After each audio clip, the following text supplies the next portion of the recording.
those statues that are getting torn down are slave owners. They were terrible people, you know. So you're okay with them destroying the white statues and putting up an unemployed drug addict?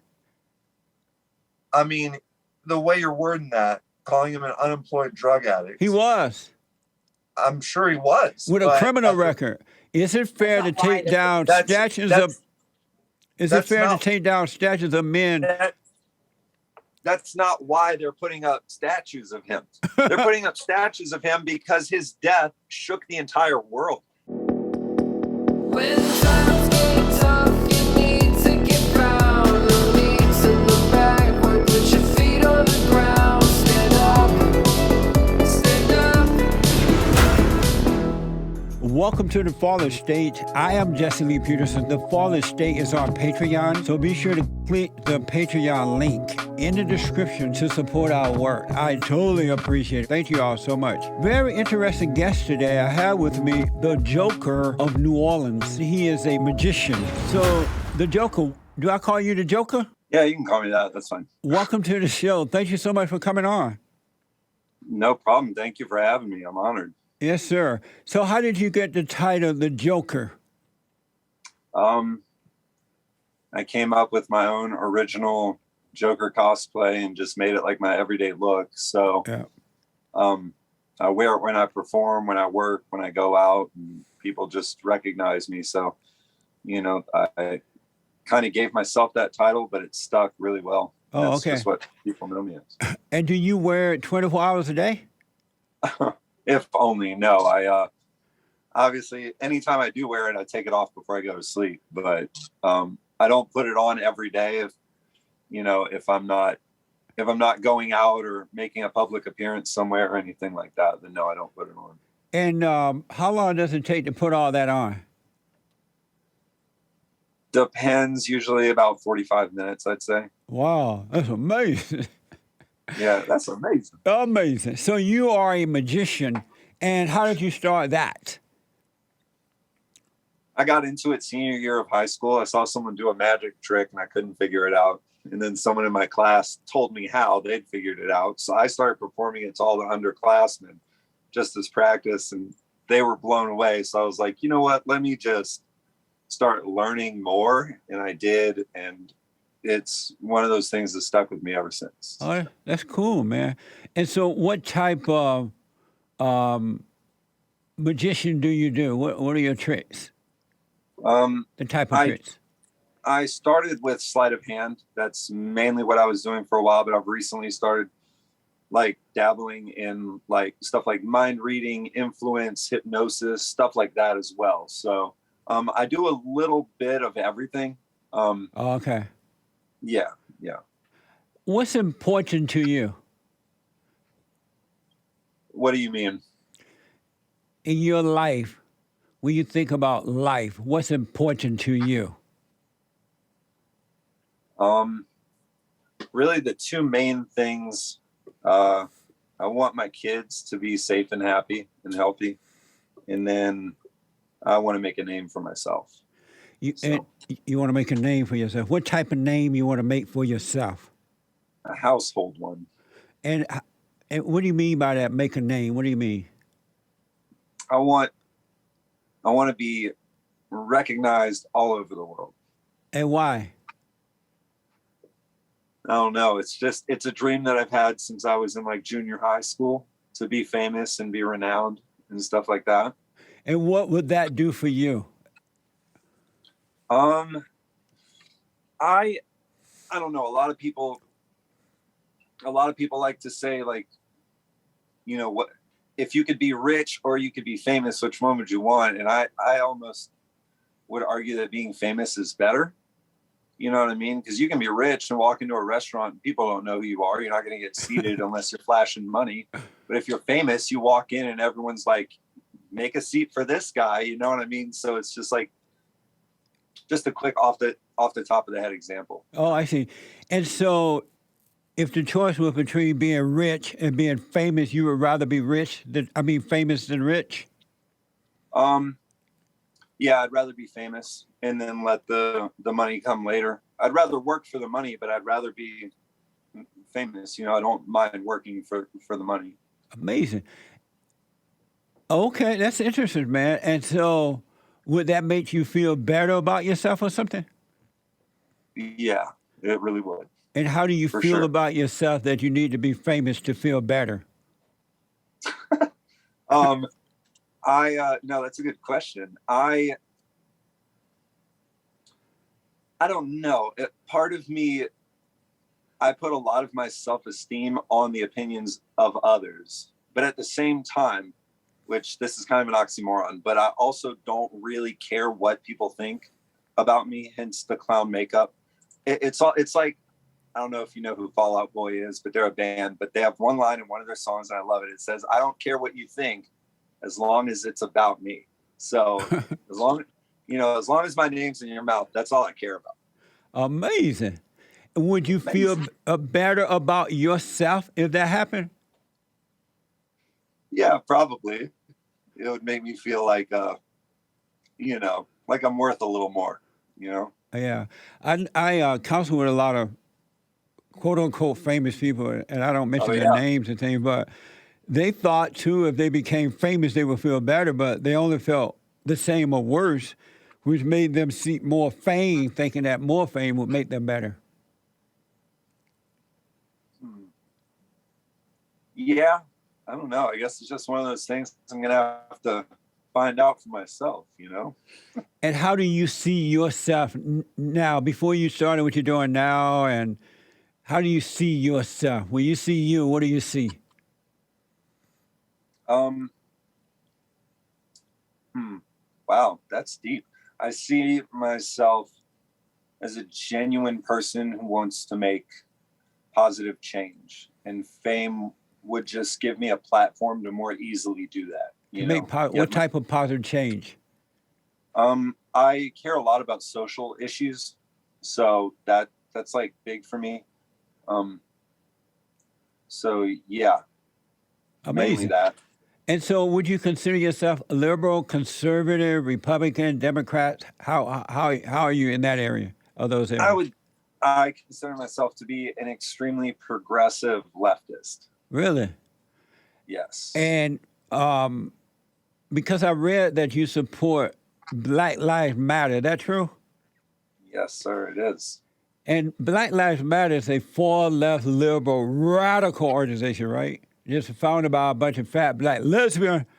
What made you what made you support I what made mean, you support them? They've been so radical, they destroy, they divide, and the mess that they started is still happening and is even worse now as a result of defunding the police. Why would you support an organization that causes so much chaos and confusion in the country? okay, so um the thing about the riots and all that stuff, I mean, I'm sure I don't think there's anything I can tell you that you haven't heard before, but I mean, like something like 94% of the BLM protests were peaceful.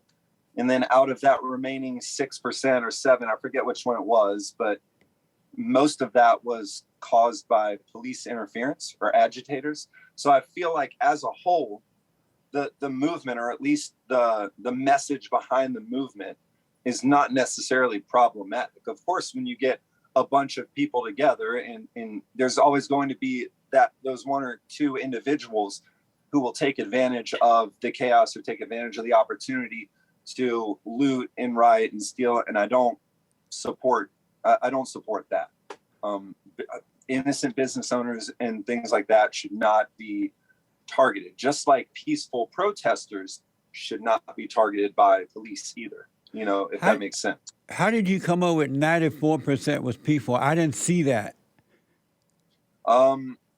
There was I forget which news outlet it was, but they did a report on that where they had looked at all of the protests that had gone on and took report, like police reports and things like that, damage reports, and they came up with that number. So, and so you believed it, huh? So when they were burning down police headquarters, was that peaceful? No. When they were killing there was at least one innocent cop that was killed that was, I think, something like working overtime or something to protect the business. Was that peaceful? No, When they were looting and burning and destroying, was that peaceful? no, but not like I said. When Most they were of them turning weren't over, doing that. when they were turning over police cars and writing, messing up the highways by writing Black Lives Matter all over the streets, looking like a ghetto, was that peaceful? No, now There let was me not. say, I'm sorry. let no, that's fine. But like I said, most of the protests did not devolve into riots. But I will say that I've always been in support of the protesters targeting police stations, police cars, in this case, courthouses, because it's a systemic problem. And I wouldn't say that targeting individual police officers is the answer, because at the end of the day, they are just doing a job. They're trying to go home safely to their families. But at the end of the day, you can't say destruction of property is never justified. I mean, look at the Boston Tea Party. You know, that was a huge protest against the British powers, you know, back in colonial times. If they hadn't done that, you know, then where would we be? Amazing. You know, sometimes violence is justified to get a point across when there's people being, you know, downtrodden and stepped on. When you say systemic, did you say systemic racism in the police departments? Yeah, there's certain policies and things like that. Like what? I mean, okay, so let me start off by saying this. In Los Angeles County, there were, 13 police gangs in just that one little area, that one police, I forget the term for it, but there were 13 gangs, most of them white supremacist gangs in the police system there. And where'd you get that information from? Another investigative journalist. He went and he did interviews. He was putting his life on the line by digging into that type of stuff. That's amazing. And you believe that? Yes, I do. Is that because you want to believe it? No, it's not because I want to believe it. I mean, when you look at the system as a whole, modern day policing has evolved, and it started as slave catchers. What? You know, yes. If you look into it, look it up. Slave catchers. That's Rolling Stones about the. Yeah, Rolling Stones was actually the one who talked about the police gangs over in Los Angeles. So, you know, but anyway, yeah, it started as slave catchers, and then that is crazy, man. Why you believe something like that? I grew up on a plantation in Alabama. That is dumb. That's not true at all. Well, listen, after slavery was abolished, you don't think that it was strange that we started seeing laws like loitering laws, where the slaves, aren't slaves anymore, but they can't get jobs because no one's going to hire them. No one's used to paying Black people for their labor. So what do? They all they have to do all day is just hang around. So they make that illegal so that they can go arrest them, lock them up, and then make them work for free. That's funny. And it's a similar thing that we still have going on. Do you believe that all slave owners were mean or nasty with their slaves?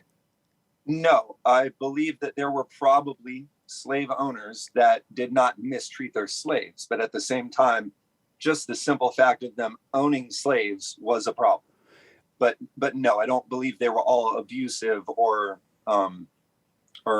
mistreating their slaves, if that makes sense. There are Black slaves owners too at that time. Okay, and you put them in the same category? I'm sorry? Do you put them in the same category as you do the white supremacists, as you say? Yeah, I don't think slavery was. I don't think racism was necessarily the heart issue of slavery itself. I think slavery was the issue by itself. It didn't matter if it was whites owning blacks, blacks owning blacks, blacks owning whites. It doesn't matter. slavery in itself is a problem. So you disagree with slavery? So when white people are enslaved or anyone is enslaved, you disagree with that? Yeah, you're taking bodily autonomy away from a person. Oh, I It see what shouldn't you're matter saying. what race they are. Do you support defunding the cops? Yes. You do. So they have done that, and now crime is. How about, do you support no bail bond and all that?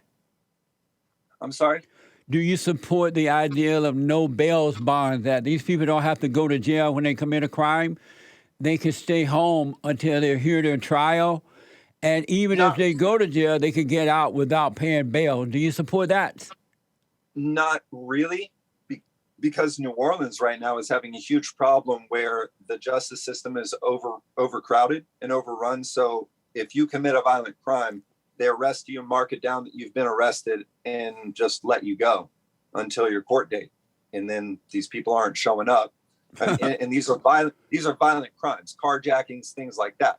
So if they were to clear out the jail of nonviolent criminals or just simple drug offenders or things like that, which they've started to do, but they need to pursue that more. But no, I don't think that. There are certain circumstances where it sucks that someone's arrested for a crime and they're imprisoned until their court date, even though they haven't been proven guilty. There is something to be said about that. But at the same time, if someone does commit a violent crime and you know they've committed a violent crime, they should not just be let go. Not just a violent crime or a crime, period. But let me ask, do you, why would you support defunding the police? Why do you support that? So defund the police is a really terrible name for the idea. But that's what they were shouting, defund the police.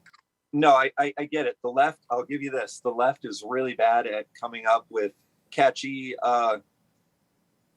phrases that summarize really complex ideas. But defund the police was never intended to take all the funding away from police. It was the idea was to take some funding away from police and put that towards things like preventing crime from happening in the first place. So bettering education, bettering, inner city circumstances and things like that. But not only that, but also we have a problem in this country where if someone's having a mental health crisis, they send a police officer to deal with them. And this police officer has no training, no knowledge of mental health issues.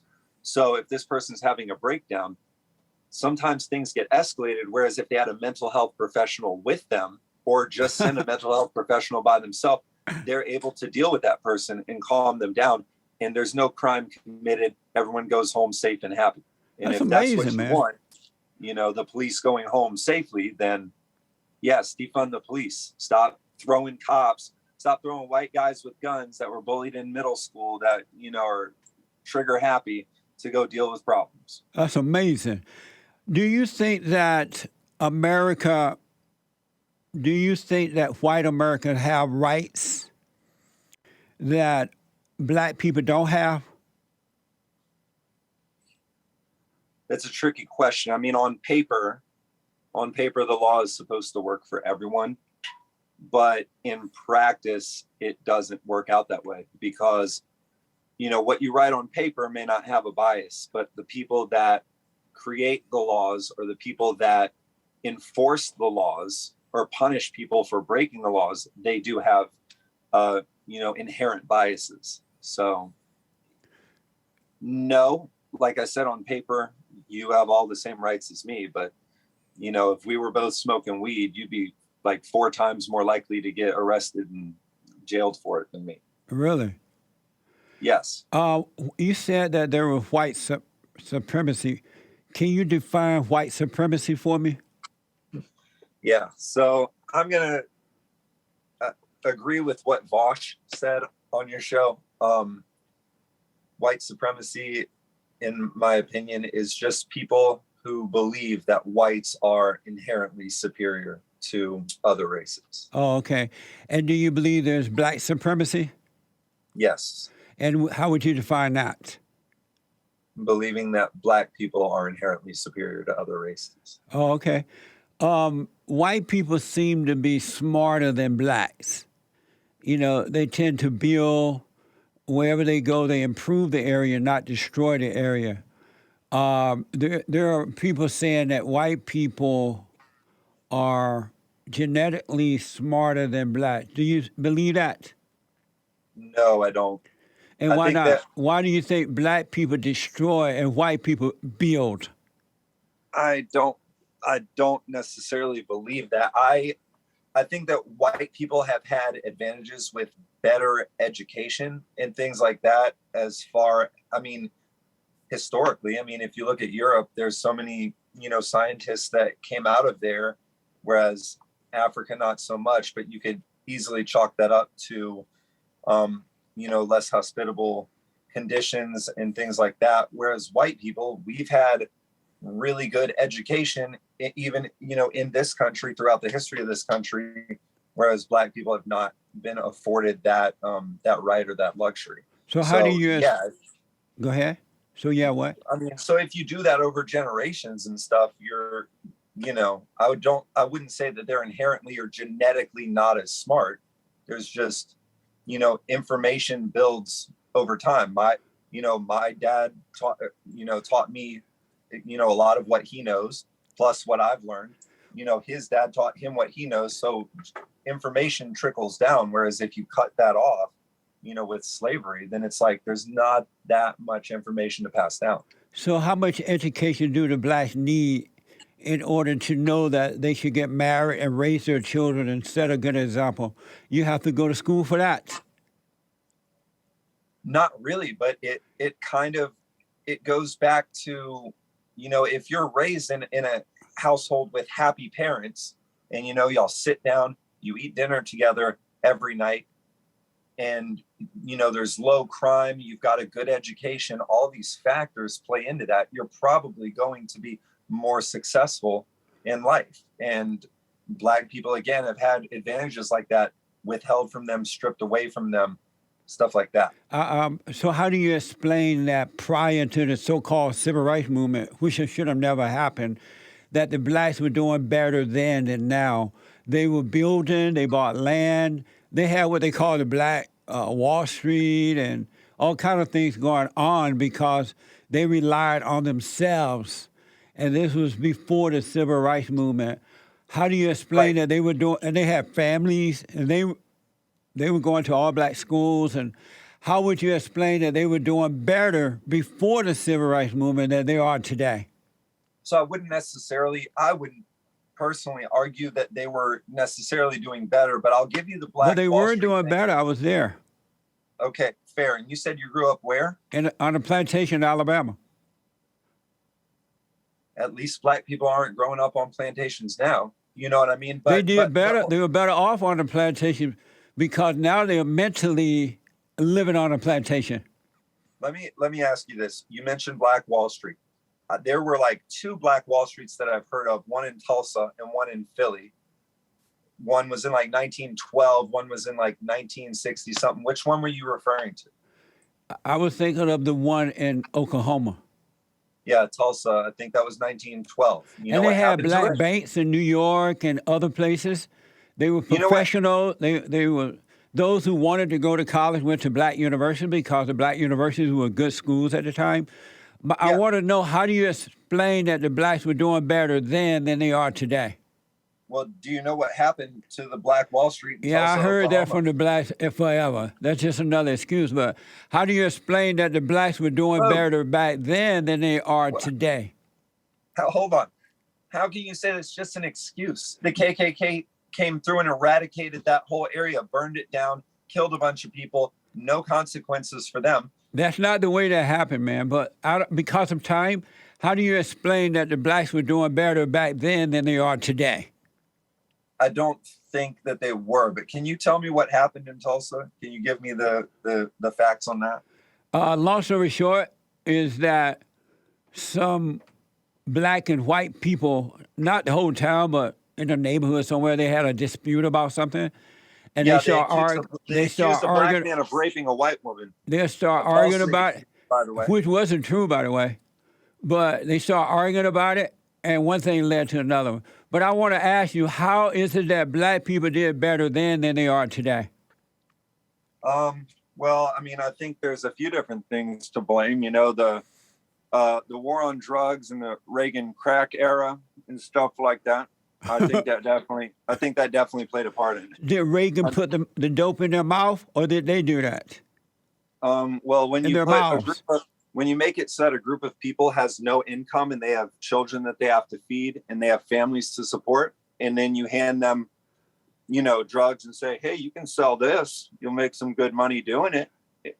What other option do they have? They have kids to feed. So they start doing that. And That's then you say, amazing. hey, You've been brainwashed, man. What the?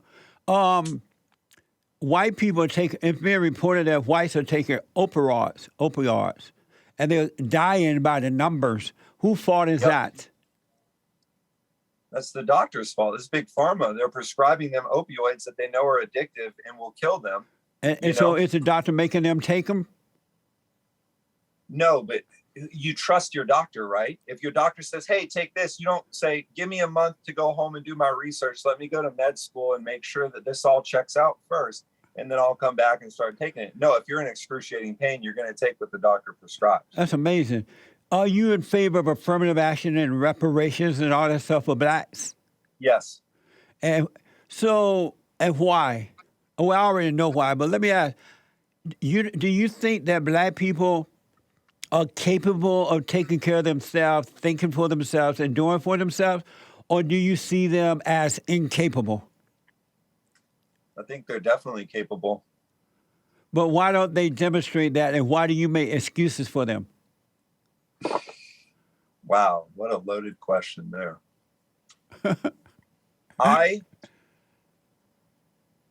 I think that blacks are capable. I think that starting around the crack era and the war on drugs, they've purposefully, and I do mean purposefully, been lacking in good role models. They put If you think that blacks are capable, why do you make excuses for them? I'm not making excuses for them. You have a truckload of excuses for them. No. See, the world that we live in, America that we live in right now, is run by white people. White people have been taught to fear black people for a number of different reasons.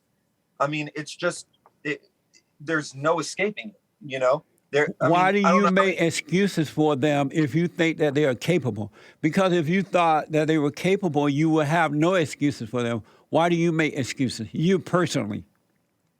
I'm not making excuses for you black are. You people. have truckloads of excuses. But is it an excuse if it's true? It's not true, though. That's where you and I disagree. Do you take care of yourself? Yes, I and do what I can. you've had to overcome some things in life, right? Yes. But yet you got up and you did it. What is different about you than it is the black man or the black people? I'm not saying, hear me out here. I'm not saying that black people are completely incapable of changing their circumstances, but it's just a fact that if you are raised in a one-parent household, especially a single mother who's always out working and working 2 or 3 jobs to provide for you, your schools have low funding, you have low odds of succeeding, your teachers don't care, your classmates are disruptive, even the best student, the best pupil, the hardest worker in those scenarios, they're not going to be able to succeed. At the end of the day, it's like 1 in a million, Whose fault is that she decided to lay up and be a slut and make a baby? That's not the government responsibility. Whose fault is it that she did that? The point is that you're talking down to her child. Whose fault is that she made a baby that she couldn't take care of? So you do admit that depending on your parents' circumstances or your grandparents' circumstances, this and that it can affect how a child turns out. The parents definitely, whatever the parents are, is what the children will become. But whose fault is it that she would lay up and have a baby that she can't afford? Let's shift the way we're looking at this thing. I know, but let's answer that first, and then we'll shift the way you want to shift. Whose fault is it that she decided to lay up and have a baby without being able to afford it, without having a husband? I mean, I guess you could say it's hers. You're not sure? I mean, plenty of people have babies when they can't afford it on a two income household, and then one of those parents either moves, dies, gets shot, goes to jail, whatever, loses a job for many different reasons. She can't afford it. Whose fault is it that she laid up and had a baby without a husband? Well, I don't think that's really any of our business, is it? Yeah, you just said in government, you're giving them excuses why they're the way they are. So it is, because they make it our business by us having to take care of their out-of-wedlock children. What do you mean take care of their children? With How our are you taxes. But let me ask, do you think that it's fair that there are some hospitals that are giving blacks treatment before they would a white person, and it's all based on because of their color? Do you think that's fair? I don't really care, Why not? because black people have been mistreated, especially by the medical field throughout the history of this country. So do you think it's fair then that if you were sick and you're white, right? I can't tell by your face. Yeah, yeah. I know white. it's just the makeup, but I am white, I promise. Anyway, so if you were sick, bad, and then a black person was sick as bad as you, both of you walked into the hospital. Matter of fact, you got there first, and a black person came in right after you, and they said, oh, no, hold up. I got to take care of this black person first. Would that be fair to you? No, but I probably wouldn't be upset about it. But it wouldn't be fair? No, I guess not. Why not? Because you're mistreating one person in order to treat someone else better.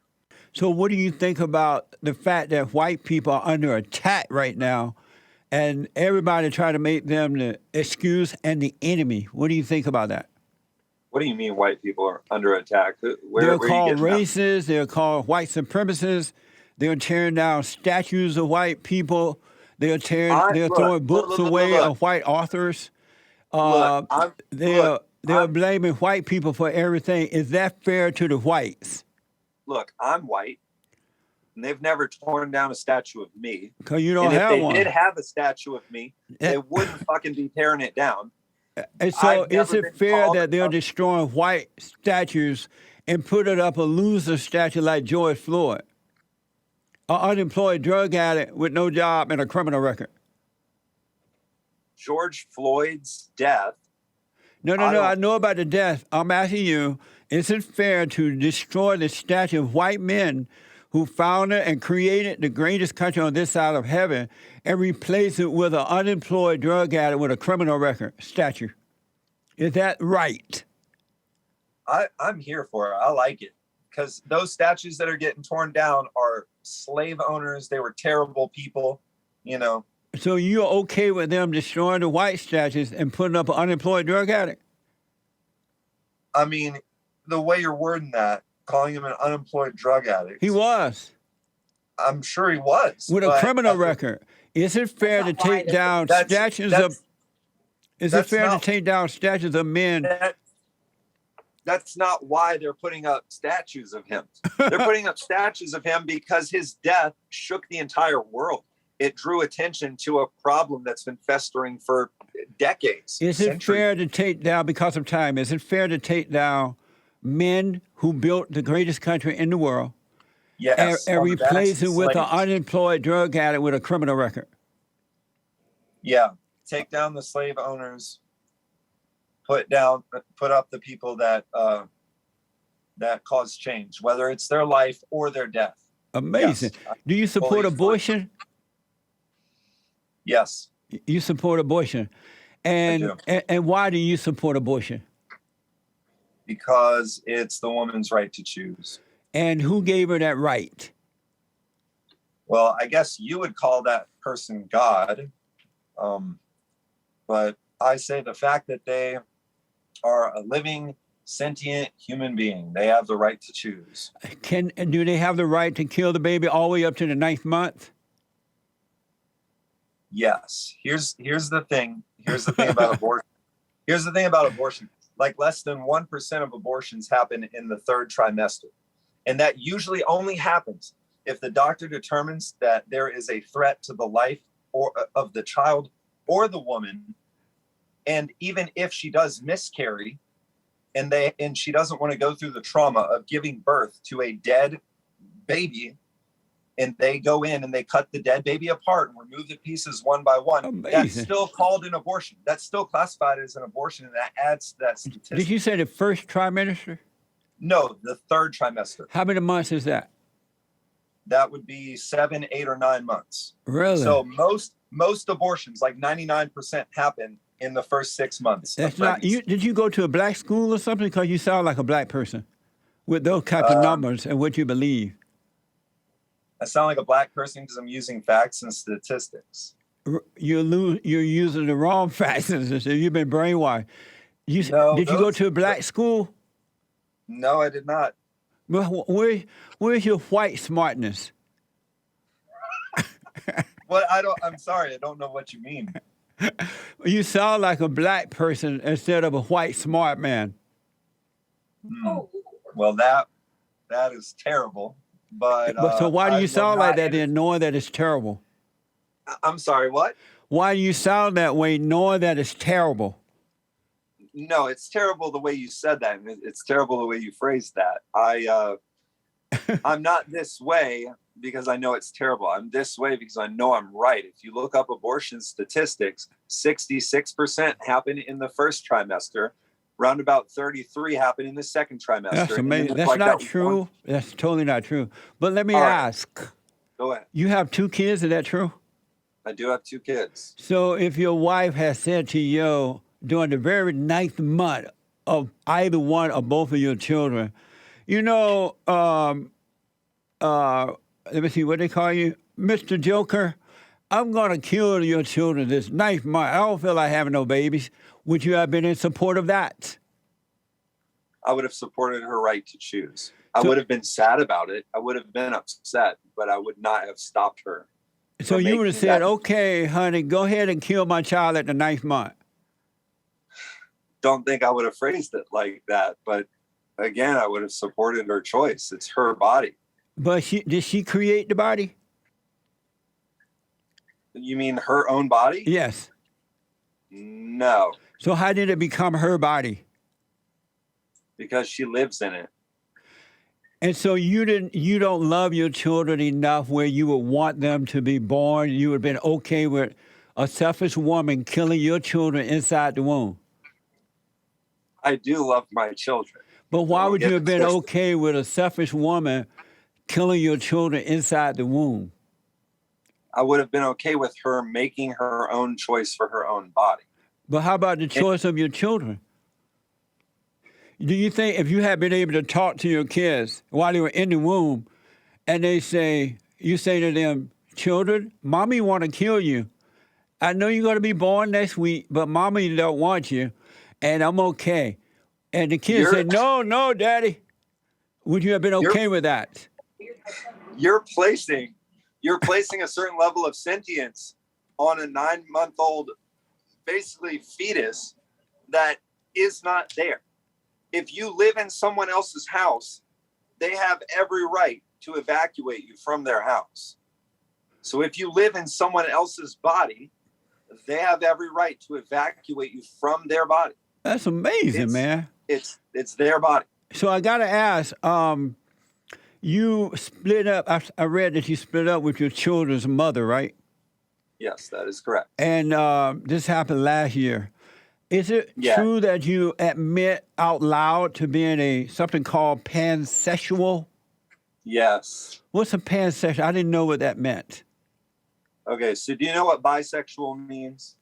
Yeah. It means you're attracted to like men and women. Right.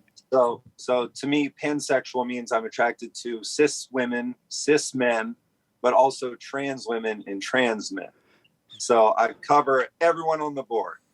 So what's a sissy woman and a sissy man? What does that mean? No, not sissy. What? Cis, like cisgender. It means you identify as the gender that you were assigned at birth. So you and I are cis men, cisgender.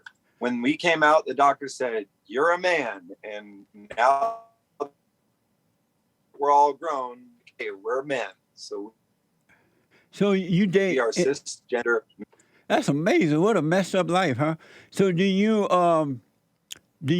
it true that you would date a transgender? Yes. Have you always been this way? No, I have not. Because I read at one time you were a Christian, right? Yes, for 27 years. And what made you decide you didn't want to be a Christian anymore? It just occurred to me that hell isn't real. And I was like, well, if there's no hell, then there's really no punishment for not being a Christian. So it allowed me to explore other things. And I just was like, I'm an atheist. That's amazing. Isn't that amazing? Yes, it is. And so so you were only a Christian because you thought there was a hell? I mean, I was raised Christian, so I grew up, believing, but as I got older, I started seeing how problematic Christianity was in the Christian community and American churches. And then I started distancing myself from that. It was a slow and gradual process that I was like starting to get fed up with that way of thinking. But the tip of the iceberg, the straw that broke the camel's back, was realizing that hell, as we like to think of it, or as we're taught about it, is not really what hell would even be if it existed. Who told you that there was? I'm done with it. Who told you that there was no hell? I think the most damning piece of evidence is that Jews 2,000 years ago believed in something called annihilationism. And it was the idea that when you die, if you don't go to heaven, your soul is destroyed and you just no longer exist. And Jesus was a Jew 2,000 years ago. So he himself would have believed that when you die, you no longer exist. And so who convinced you that there was no hell? Myself, and re-looking through scripture, looking at analysis of scripture, the original translations, things like that. Are you 100% sure there's no hell? Yes. And so that's why you became a satanic, you joined a satanic religion or something? Yeah, I'm a Satanist. I joined the Satanic Temple. Wow. And so you feel better in the temple of Satan rather than the temple of God? Yes, I do.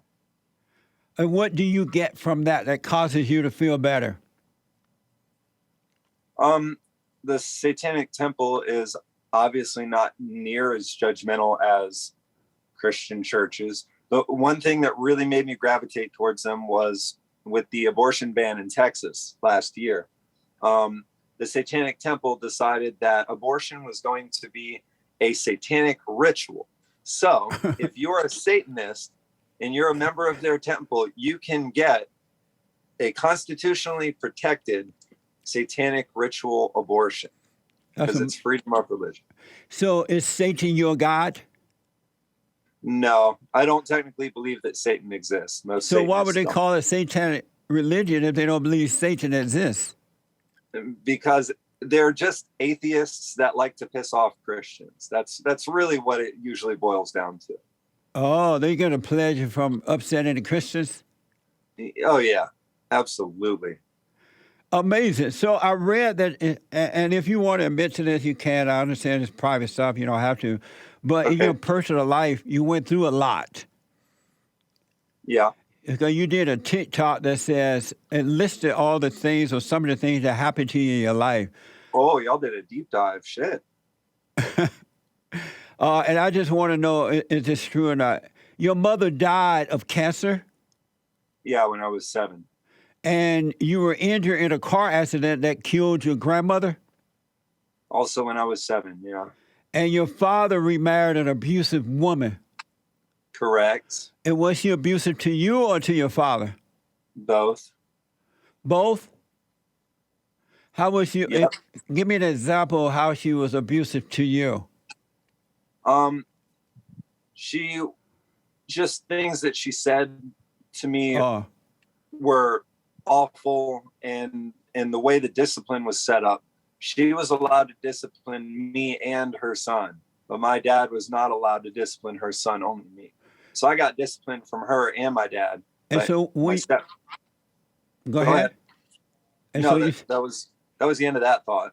and so when she would do that to you, you would tell your father how she was treating you. What would he say or do? I didn't really tell him at the time. Why not? Because I didn't think that I didn't think it would do any good, and I didn't know if it would. No, that's the main reason. I didn't know if it would do any good. I mean, they're married. I didn't want to pit husband and wife against each other. But, afterwards, I started sharing some of the stuff that she said and did, and he was like, okay, that was, out of line. So How old were you at the time when she was treating you that way? they got together around the time I was like 8 or 9, and they separated when I was about 15 or 16. So what type of impact did it have on you? Your mother died at such a young, you were 7 or so, and being in the car with your grandmother, she got killed. What type of impact did that have on you personally?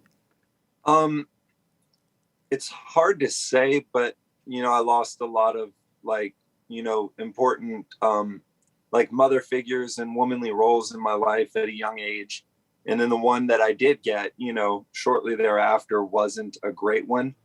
So it sort of instilled, I hate to say it, but almost like a mistrust of women, or not only that, but not necessarily knowing how to interact with women, if that makes sense. That was something It I had does to make teach sense. myself.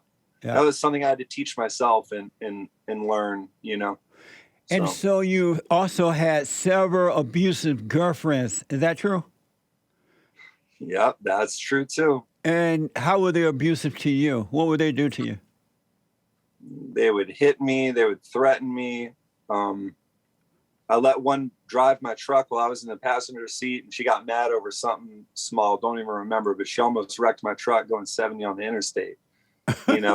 She would hit me. She'd say, if you don't buy me this, I'm going to break up with you. I'm going to cheat on you. I'm going to do all this.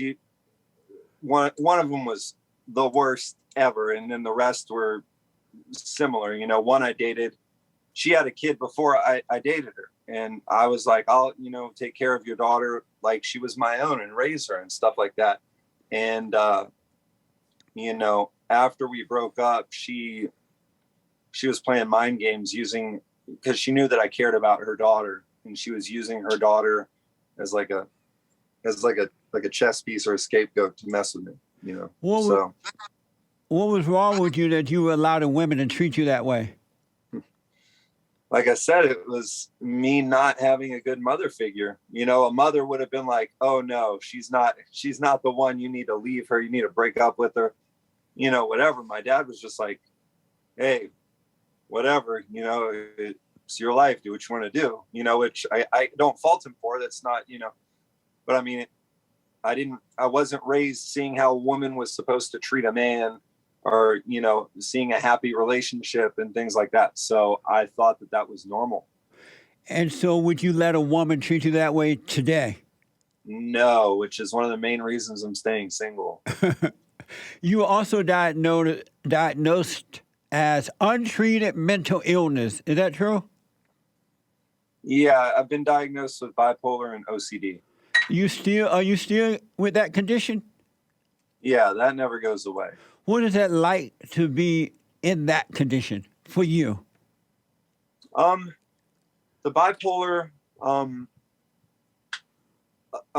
there's different kinds of bipolar, and bipolar is usually like swinging from mania, just being, over the top, energetic, and all these things. And then there's, you swing down to depression, which is being at your lowest point and all that. But the type that I have is where I have mania symptoms and depression symptoms at the same time, just all the time. What a mess.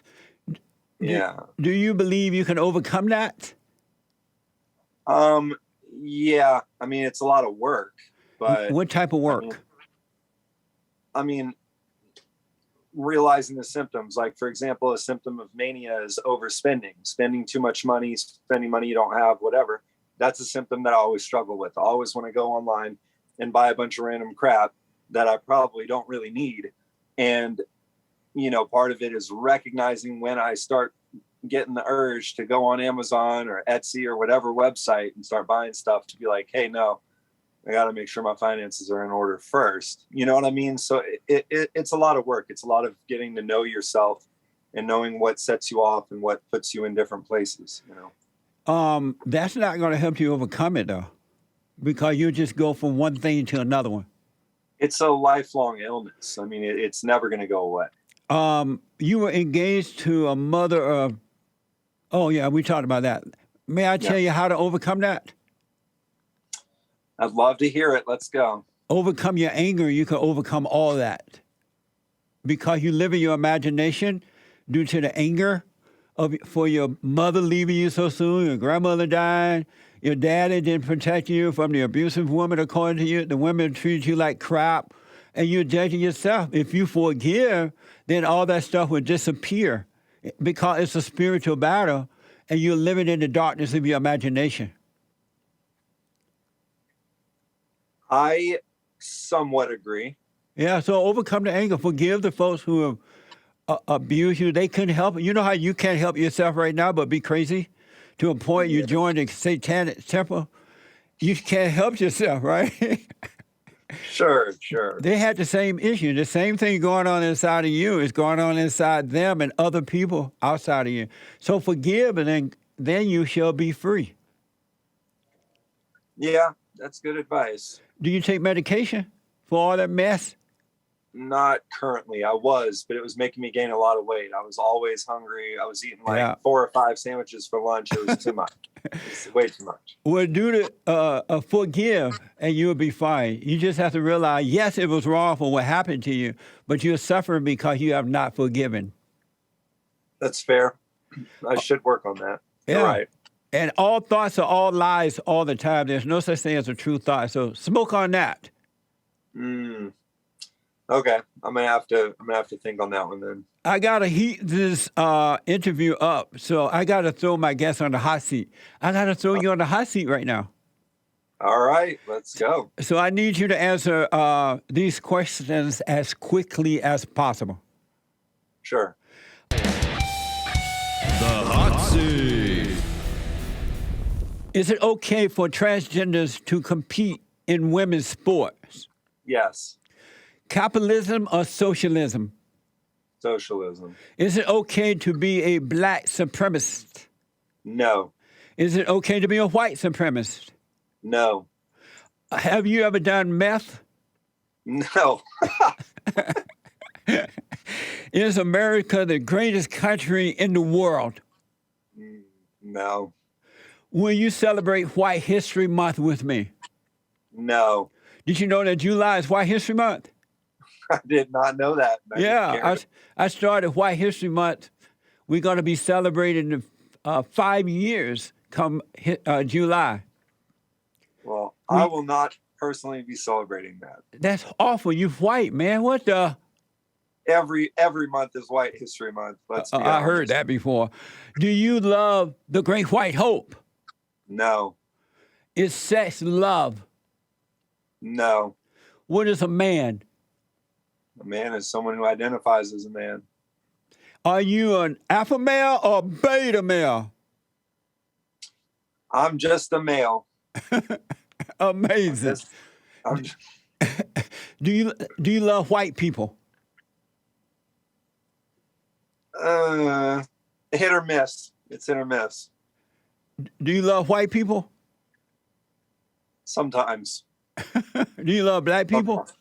Yes, I do. So you're sure about loving the black, but you're not sure about loving the whites?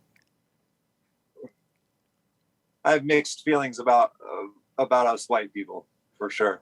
Amazing. Thank you for taking the hot seat on, man, for sending the hot seat. I appreciate it. Not a problem. Easy, no sweat. Did you have fun? Yes, I did. Nice. Tell the folks how they can keep up with what you're doing. Keep up with you. Yeah. So follow me on TikTok. That's where I'm most active. It's The Joker's TikTok. I have quite a following on there. I also have Insta. It's The Joker's Insta. And yeah, that's pretty much it. You can find my Snapchat and my bio link on TikTok and stuff like that. So Amazing. How old are you? 27, almost 28. Okay. Well, thank you so much for coming on, man. And Yeah, I man, really, thank you for having me. yeah, I really want to encourage you to forgive, so you can overcome that mental state you're in. It would disappear. You will have an amazing life. I appreciate the words of wisdom. Thank you again for having me. It was an honor. Absolutely.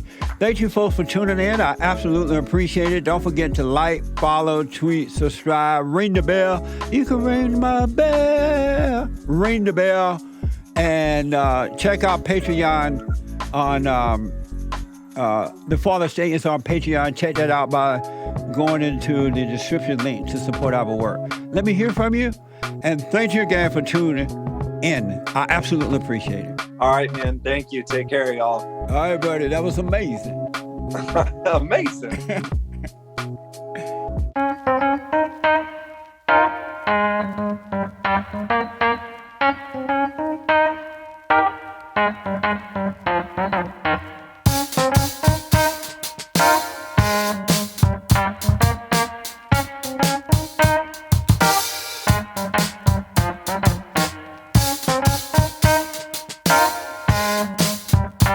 Thanks for watching The Fallen State. Don't forget to like, follow, subscribe. Support my nonprofit at rebuildingtheman.com and tell everybody and their mama about the show.